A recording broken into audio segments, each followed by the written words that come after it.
Polling జరిగిపోయింది. ప్రజలు, నేతల జాతకాలు ఈవీఎంలలో నిక్షిప్తం చేశారు.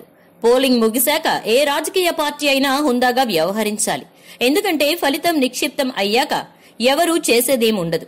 గగ్గోలు పెట్టడం వల్ల ప్రయోజనమూ ఉండదు. పోలింగ్ ముగియగానే మీడియా ముందుకొచ్చిన వైఎస్ జగన్ హుందాగా వ్యవహరించారు.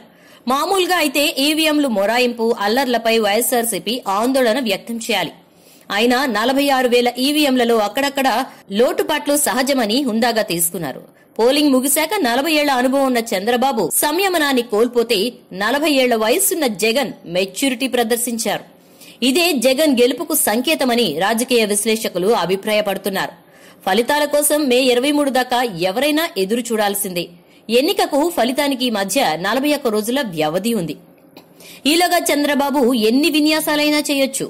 వాస్తవానికి ఈ ఎన్నికల్లో చంద్రబాబు ఎక్కడా హుందాగా వ్యవహరించకపోవడంతో పాటు చేయకూడని పనులన్నీ చేశాడు. అయినా ఫలితాలు క్షేత్రంలో కనబడినట్లు లేదు. అందుకే 100 ఎలుకలు తిన్న పిల్లి తీర్థయాత్రకు బయలుదేరినట్లు ఢిల్లీ బయలుదేరాడు. ఇంకా నెలకు పైగా సమయం ఉన్నందున వైసీపీ శ్రేణులు చంద్రబాబు విన్యాసాలు అనేకం చూడాల్సి రావచ్చు. ఫలితాలొచ్చాక గెలుపు ఎవరిదన్నది తేలుతుంది. నిబద్ధత, విశ్వసనీయత, హుందాతనంలో మాత్రం జగన్ చంద్రబాబుపై ముందే గెలిచేశారు. జర్నలిస్ట్ ఆర్సీఆర్ వ్యూ పాయింట్ ప్రతిరోజు మీ వెలుగు టీవీలో.